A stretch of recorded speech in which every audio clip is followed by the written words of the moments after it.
Good evening बच्चों। तो अब मैं आ गई हूँ वापस से। अभी हमने अपने चैनल का नाम चेंज कर दिया है। It is NEET biology 360 by 360 if you want to score in biology NEET 2025 में। So don't forget to subscribe my channel. The name is NEET biology series. ठीक है, इतना आप करें, जस्ट मेरे इससे पढ़ो। इतना प्यारा और इतने ट्रिकी तरीके से पढ़ाऊंगी जो मैंने अपने एक्सपीरियंस से सीख कर आई हूँ, वो आप सबके साथ शेयर करूंगी। ये एक ऐसा क्वेश्चन है जो आता ही आता है हमारे नीट में। ठीक है, मुझे नहीं लगता कि कभी ये मिस होता है। एक आध बार अगर मिस हो गया, वरना इधर या उधर इस पोर्शन से एक क्वेश्चन रहता ही है। You can not leave this things. और मेरे जो आने वाली सीरीज में इसी टाइप के क्वेश्चन सबसे पहले आने वाले, जो मुझे पता है जो मिस होने के चांसेस बहुत नेग्लिजिबल होते हैं, यानी 90% चांसेस इन सब क्वेश्चंस के आने वाले होते हैं। मैं वो आप लोगों को पहले लाऊंगी, कवर सब करने की कोशिश करूंगी। बट मेरे दिन में 5 वीडियो आए या 2 वीडियो आए या 1 वीडियो आए, ये सब डिपेंड करेगा आप लोगों के शेयरिंग, वॉचिंग माय चैनल की फ्रीक्वेंसी के ऊपर।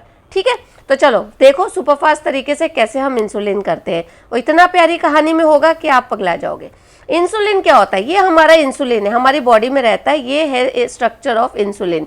ठीक है, ये है जो आपको पूरे बॉडी के शुगर को कंट्रोल करता है। तो इंसुलिन की बात आएगी तो आपको पहली लाइन क्या पता होनी चाहिए? सबसे पहले उन्हें उसका काम क्या है? तो हमारी बॉडी में शुगर कंट्रोल करता है। अच्छा, अगर ये इंसुलिन ज्यादा हो गया तो शुगर कम हो जाएगी। शुगर कम हो जाएगी तो भी पेशेंट्स को प्रॉब्लम होता है। क्या होता है? चक्कर आता है। और क्योंकि ब्रेन को भी काम करने के लिए शुगर, ग्लूकोज होना, तो ये प्रॉब्लम आते हैं। ये इंसुलिन अगर कम हो जाए तो एक्सेस ऑफ शुगर हो जाएगा। क्योंकि आप जो चीज खाते हो, स्टार्च खाते हो, चावल खाते हो, रोटी खाते हो या मीठा खाते हो, वो बॉडी में जाके ग्लूकोज में कन्वर्ट होता है। वो अगर एक्सेस हो जाए तो भी आपकी बॉडी को नुकसान करता है। ठीक है, तो दोनों ही सूरत में नुकसान है। तो हमको इस इंसुलिन का एक बैलेंस प्रोपोर्शन में होना बहुत आवश्यक है। तो यहां हम इंसुलिन किस कंडीशन के लिए पढ़ रहे हैं? यहां हम इस इंसुलिन को इस कंडीशन के लिए पढ़ रहे हैं जिन पेशेंट्स में इंसुलिन की मात्रा कम है। इंसुलिन जितना उसके शरीर को चाहिए शुगर को कन्वर्ट, ब्रेक डाउन करने के लिए, उतना अगर उसके बॉडी में नहीं है तो शुगर बढ़ेगा। हमको शुगर को उतना ही रखना है जितना बॉडी को चाहिए, तो उसके लिए ये इंसुलिन काम आता है। तो ये आ गया हमारा biotechnology and its application chapter में। कैसे हम बायोटेक्नोलॉजी को कैसे अप्लाई कर रहे हैं to form some hormone that is utilised by the human body to run its normal physiological functions. ठीक है, तो आ गए हम इंसुलिन पे। तो इंसुलिन में आपको क्या पता होना चाहिए? सबसे पहले अगर किसी इंसान को इमेजिन कर लो उसके शरीर में इंसुलिन कम है, अब आपको उसको इंसुलिन बाहर से देना है। अभी कोई इंसुलिन बाहर बना नहीं है, जस्ट इमेजिन। और आप एक साइंटिस्ट है तो आप इंसुलिन बनाओगे। आप कैसे बनाओगे? तो पहले के जमाने में, पहले जब इंसुलिन जो बायोटेक्नोलॉजी से आने था, तो तब लोग क्या करते थे? पिग या शीप, ये एनिमल को लिया। पिग या शीप, ये एनिमल को लिया। ठीक है, इनकी बॉडी से इंसुलिन निकाला और ये ह्यूमंस में पिग और शीप, इनसे निकाला और हमने ह्यूमंस को दे दिया। ये हमने ह्यूमंस की बॉडी में इंजेक्ट कर दिया। ठीक है, अब ये इंजेक्ट कर दिया तो ह्यूमंस में जाएगा वो इंसुलिन जाएगा और शुगर को कंट्रोल करेगा, शुगर को कंट्रोल करेगा। ओके, लेकिन जब हमने एक पिग या एक शीप की बॉडी का इंसुलिन ह्यूमंस में डाला तो वो शुगर तो चलो कंट्रोल कर ले रहा है, शुगर को चलो कंट्रोल कर ले रहा है, लेकिन एक और कॉम्प्लिकेशन साथ में आ गया। That is what? Allergic reactions. At times ये एलर्जिक रिएक्शन बोलते हैं एनाफिलेक्टिक शॉक्स जैसा, कि काफी हद से ज्यादा हो जाए तो वो इंसान को एलर्जी में sometimes it can cause very fatal side effects. ठीक है, मैं एक्सट्रीम में आपको इसमें नहीं बताऊंगी। तो ठीक है, ये हो जाते हैं एलर्जिक रिएक्शन। आप किसी को एक दवाई दे रहे हो उसको कोई कंडीशन को ठीक करने को, लेकिन अगर उसका फाइनल एक कुछ आ रहा है कि एलर्जी है, तो आप ये सबको तो नहीं दे सकते। हमको बचाना तो सब लोगों को है, जिसको भी इंसुलिन कम है, जिसकी शुगर ज्यादा हो रही है, हमको उस हर पेशेंट को बचाना है। ठीक है, तो कंपनी के आगे सवाल था ऐसी कौन सी इंसुलिन बनाए जिससे ये एलर्जिक रिएक्शंस को हम कंट्रोल कर सकेंगे। ठीक है, इस बेसिस में तो अब हमने बोल दिया पिग और शीप का, भाई ह्यूमंस को नहीं दे सकते, ये डिसाइड हुआ। तो अब कंपनियां सोचने लगी कि यार क्या करें। तो इलाई लिली ये कंपनी का नाम आपको पता होना चाहिए। अब इसके पहले मैं आपको बताती हूँ, हम इलाई लिली कंपनी के पहले जो हमको पता चलना चाहिए इंसुलिन का ई कोलाई का स्ट्रक्चर। तो कुछ नहीं, आंख बंद करो और समझो अभी सुबह आप उठे हो तो आपको किसी ने पूछा इंसुलिन का स्ट्रक्चर क्या है, बोलना भैया ए चेन है, फिर एक चेन है और फिर एक चेन है, यानी you have 3 chains, that's it. एक चेन को नाम दे दो ए चेन, एक को दे दो बी चेन, और तीसरी जो इन दोनों को ज्वाइंट करती है तो लिख दो ज्वाइंट बाय सी चेन। ठीक है, ए और बी को आपने सी से ज्वाइन कर दिया। इसका मतलब मेन आपके काम की चेन है ए एंड बी चेन हमारे काम की है, सी चेन हमारे काम की नहीं है। तो एक इंसुलिन जो बॉडी में आपका काम कर रहा है उसमें 2 चेन्स है, A chain B chain, joint by C chain, joint by C chain. ठीक है, लेकिन ये एक प्रो इंसुलिन बोलेंगे इसको हम क्या बोलेंगे, प्रो इंसुलिन। कोई भी चीज में प्रो आएगा ना तो वो याद रखना, it is not the original thing to do its expected function, this is inactive बोल सकते हो आप, इनएक्टिव। यानी इस इनएक्टिव को मुझे एक्टिव में कन्वर्ट करना है बॉडी में। बॉडी को जब भी शुगर को कंट्रोल करना है ना तो इस प्रो इंसुलिन को वो एक्टिव इंसुलिन में कन्वर्ट करेगी। ठीक है, तो प्रो इंसुलिन से हम इसको एक्टिव इंसुलिन में कन्वर्ट करेंगे। कैसे करेंगे, हम कुछ नहीं, इसके सी चेन को गायब कर देंगे, सी चेन को, तो remove C chain, that is हटा दो।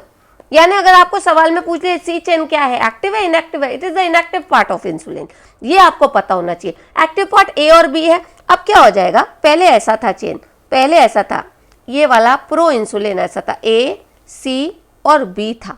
ठीक है, अब मेरा एक्टिव इंसुलिन आ गया, अब मेरा ये एक्टिव इंसुलिन है, मैं इस सी को गायब कर दूंगी तो ए और बी जुड़ा हो गया, this is my active insulin. बस ये आपको पता होना चाहिए, ये आपको पता चल गया, आधी चीज इंसुलिन की पता चल गई। ठीक है, तो बॉडी में ये कन्वर्ट होता है, ओके। तो आपको इंसुलिन का स्ट्रक्चर पता चल गया, ए है, बी है, ज्वाइन बाय सी है, और एक चीज ये जो आपस में ज्वाइन होने चाहिए, इसमें हमको एक और चीज पता होनी चाहिए, they are all the chains are joint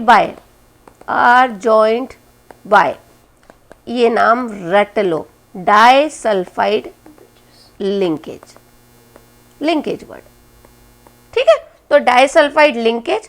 अब मैं शॉर्ट में लिख रही हूं, A chain B chain joined by C chain and disulfide linkage। इतना आप इंसुलिन के स्ट्रक्चर में आपको पता होना चाहिए, ये 4 चीजें। अब एक और चीज जो हमें पता होनी चाहिए, अब मैं आ रही हूं इलाई लिली कंपनी का। तो बॉडी में आपको इंसुलिन चाहिए ए सी बी। ठीक है, अब शीप की बॉडी से दे रहे थे, शीप और पिग से आप दे रहे थे, लेकिन we had a problem and the problem was allergy,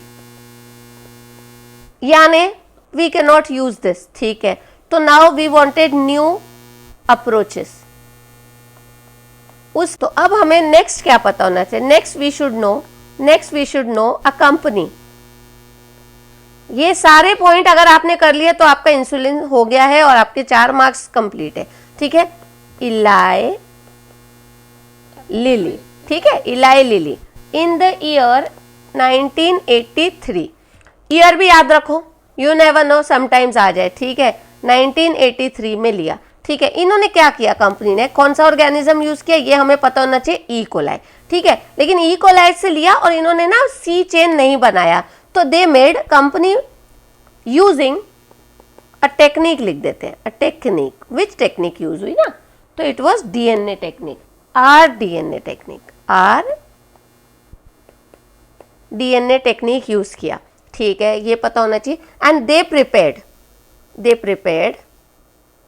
2 chain ही बनाई उन्होंने, ए चेन एंड बी चेन। ठीक है, तो क्या पता होना चाहिए, कंपनी ने क्या किया, ई कोलाई ले लिया 1983 में, उन्होंने rDNA technique, rDNA is important technique लिया, एक ए चेन बनाया और एक बी चेन बनाया। ठीक है, let me change the colour, एक ए चेन बनाया, बी चेन बनाया, और इन्होंने ये दोनों चेन को ना डाइसल्फाइड लिंकेज से ज्वाइन कर दिया। आप भी ज्वाइन कर दो, ए और बी, बस ये आपका एक्टिव इंसुलिन तैयार हो गया, दैट्स इट, जो हमें पता होना चाहिए। सो सारे पॉइंट्स यहाँ पर आ गए हैं, ठीक है, सारे पॉइंट्स यहाँ पर आ गए हैं। फर्स्ट पेज, इंसुलिन में क्या होता है, एक ए चेन होता है, बी चेन होता है and it is joined by C chain. Okay, body में जब ये अवेलेबल है तो ये pro insulin that is inactive insulin में है। Body has to convert it into active insulin. Active insulin क्या होता है, just to remove the C chain, इसको हमको निकालना है। सी चेन को हटा दिया और ए और बी को ज्वाइन कर दिया, ए और बी को ज्वाइन कर दिया और ये कैसे ज्वाइंट होते हैं, डाइसल्फाइड लिंकेज, ये आपको पता होना चाहिए, ठीक है। ये पोर्शन हो गया तो बस बाद में तो इलाई लिली कंपनी आ गई, 1983 में आ गई, उन्होंने इकोलाई ऑर्गेनिज्म ले लिया, उन्होंने टेक्निक यूज किया आरडीएनए टेक्निक, ए और बी चेन अलग अलग बनाया, prepared differently and joined them by disulfide linkage which is the active insulin, and this was a very great thing for the human utilization बोलना चाहिए, ठीक है, and the application of biotechnology. So here we end with this topic and in case you like it, तो जैसा मैंने पहले कहा biology 360 by 360 series को जरूर सब्सक्राइब करें और अपने दोस्तों के साथ भी शेयर करें। Thank you.